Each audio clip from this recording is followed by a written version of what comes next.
Hi friends, idli, dosa, ഗോതമ്പ് ദോശ എല്ലാം കഴിക്കാനായിട്ട് പെട്ടെന്ന് തയ്യാറാക്കുന്ന ഒരു വിഭവമാണ് ഇത്. അതായത് ഉള്ളിയും മുളകും ഉപ്പും കൂടി ഇടിച്ച് തയ്യാറാക്കുന്നതാണ്. അത് കാണാം. ഇതിലിപ്പോൾ 5-6 ഉള്ളി ഞാൻ കഴുകി അരിഞ്ഞു വെച്ചിട്ടുണ്ട്. ഇടിക്കാൻ എളുപ്പത്തിനായിട്ടാണ് അരിഞ്ഞു വെച്ചിരിക്കുന്നത്. ചെറിയ ഉള്ളി തന്നെ വേണം.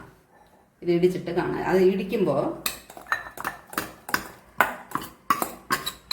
ഇതിൽ ഒരു 2 പരൽ ഉപ്പും കൂടെ ഇട്ടിടിക്കുകയാണ്. പൊടി ഉപ്പാണെങ്കിൽ കുറച്ച് പൊടി ഉപ്പിടണം. ഇത് ഞാൻ പരൽ ഉപ്പായതുകൊണ്ട് ആദ്യമേ ഇടിയാൻ വേണ്ടി ഇതിൻ്റെ കൂടെ ഇടുകയാണ്. കുറച്ച് ഉപ്പ് ഇത് ഇടിച്ചിട്ട് കാണാം. പായസം പോലെ ഇങ്ങനെ ഇടിച്ചെടുക്കുക. എടുക്കുക ഉള്ളിയും ഉപ്പും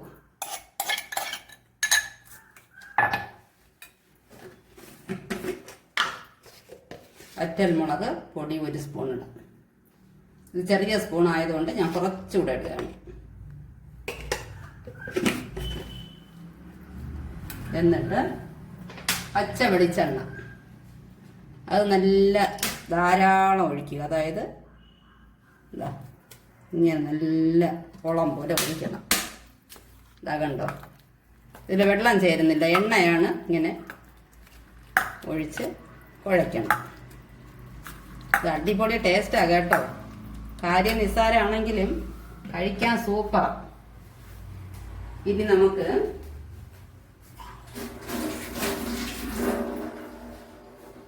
ഇത് ഇഡ്ഡലിയുടെ കൂടെ കഴിക്കാം. നമുക്ക് ഇത് ഇഡ്ഡലിയുടെ കൂടി ടേസ്റ്റ് നോക്കാം.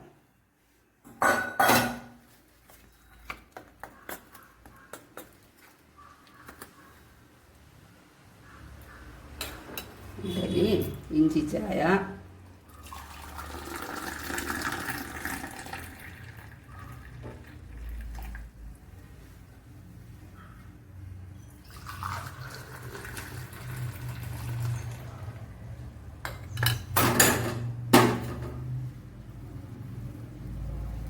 ഇങ്ങനെ മുക്കി കഴിക്കുക.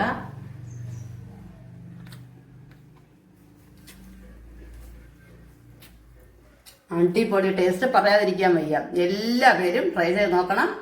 അടിപൊളി ടേസ്റ്റാണ്. Okay friends, bye. Hi friends, ഇന്ന് ബീട്രൂട്ട് കൂട്ടാൻ വയ്ക്കാം. അതിലേക്ക് വേണ്ടി ഇതാ ഒരു കൽച്ചട്ടിയിൽ 1 സ്പൂൺ തോരപ്പരിപ്പ്. തോരപ്പരിപ്പ് എന്ന് പറയുമ്പോൾ നമ്മുടെ സാമ്പാർ വയ്ക്കാൻ ഉപയോഗിക്കുന്ന പരിപ്പ് ഒരു ചെറിയ സ്പൂണിന് 1 സ്പൂൺ എടുത്തിട്ടുണ്ട്. കഴുകി വൃത്തിയാക്കി ഇതിൽ വെച്ചിട്ടുണ്ട്. ഇനി നമുക്ക് അതിൽ ഒരു 1/2 കപ്പ് വെള്ളം, പച്ചവെള്ളം ഒഴിക്കും.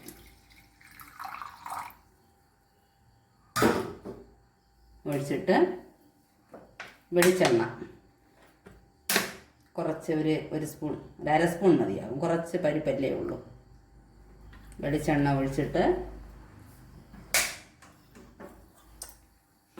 മൺചട്ടിയാണോ അത്? ഇല്ല, കൽച്ചട്ടി. സിമ്മിൽ വെച്ച് വേവിക്കാം. സിമ്മിൽ വേകട്ടെ. വെന്തിട്ട് നമുക്ക് ഇത് തിളച്ച് വേകാൻ തുടങ്ങുമ്പോൾ ബീട്രൂട്ട് വയ്ക്കണം. നമുക്ക് ഇതിൽ ഒരു ബീട്രൂട്ട്, മീഡിയം ബീട്രൂട്ടും കുറച്ച് ഉള്ളി, ഒരു ചെറിയ സവാളയുടെ പകുതി, ഇത്രയും ചെറുതായിട്ട് അരിഞ്ഞ് തന്നെ ഇതിൻ്റെ കൂടെ ചേർക്കണം. ഇതിങ്ങനെ തിളച്ച് വേകാൻ തുടങ്ങുമ്പോൾ നമുക്ക് ഈ ബീട്രൂട്ടും സവാളയും കൂടെ അരിഞ്ഞിടാം.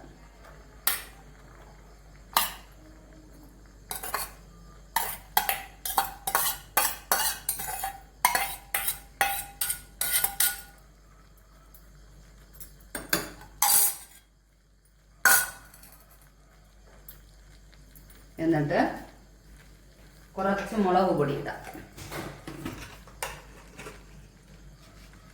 വളരെ കുറച്ച് മതിയാവും, ഒരു 1/4 സ്പൂൺ, ചെറിയ സ്പൂൺ.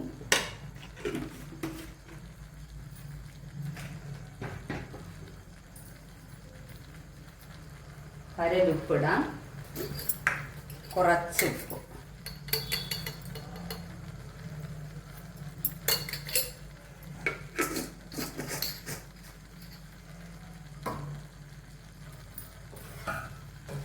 വെള്ളം കുറച്ച് കൂടി ഒഴിക്കാം.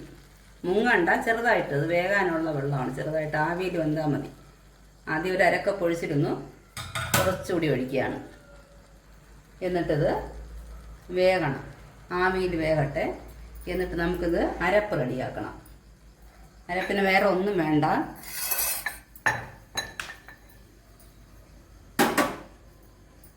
ഒരു സ്പൂൺ തേങ്ങ മതിയാവും. നല്ലതുപോലെ 1 സ്പൂൺ തേങ്ങ, കുറച്ച് ജീരകം ചെറുതായിട്ട്, ഒരു 3-4 അല്ലി വെളുത്തുള്ളി,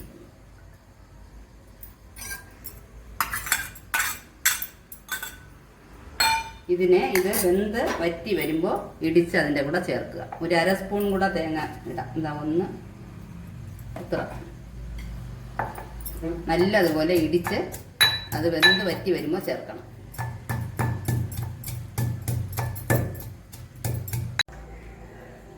ഇതുപോലെ 10 മിനിറ്റ് കഴിഞ്ഞപ്പോൾ നന്നായിട്ട് വെന്തിട്ടുണ്ട്, വെള്ളം വറ്റി വരുന്നുണ്ട്. ആ സമയത്ത് ഈ കൂട്ടിടുക. കൂട്ടിടിച്ചപ്പോൾ ഒരു കൊത്ത് കരിവേപ്പിലയും കൂടെ ഇട്ടിട്ടുണ്ട്. തേങ്ങ, ജീരകം, കറി ലീവ്സ് ഇത്രയും ഇടിച്ച് ഇതിലിട്ടിട്ടുണ്ട്.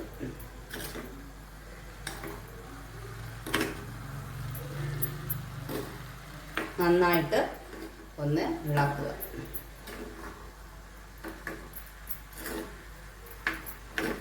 ഇത് ചോറിന് വേറെ ഒന്നും വേണ്ട. ഇത് ഇട്ട് ഈ കൂട്ടാനും കൂടി കുഴച്ച് കഴിക്കാമെങ്കിൽ അടിപൊളി ടേസ്റ്റ് ആയിരിക്കും. ഇതല്പം നന്നായിട്ടിത് ഇങ്ങനെ വറ്റി ഉണങ്ങി വരണമെന്ന് വേണ്ട. ചെറിയ ഇങ്ങനെ ഒരു അല്പം നനവോടുകൂടി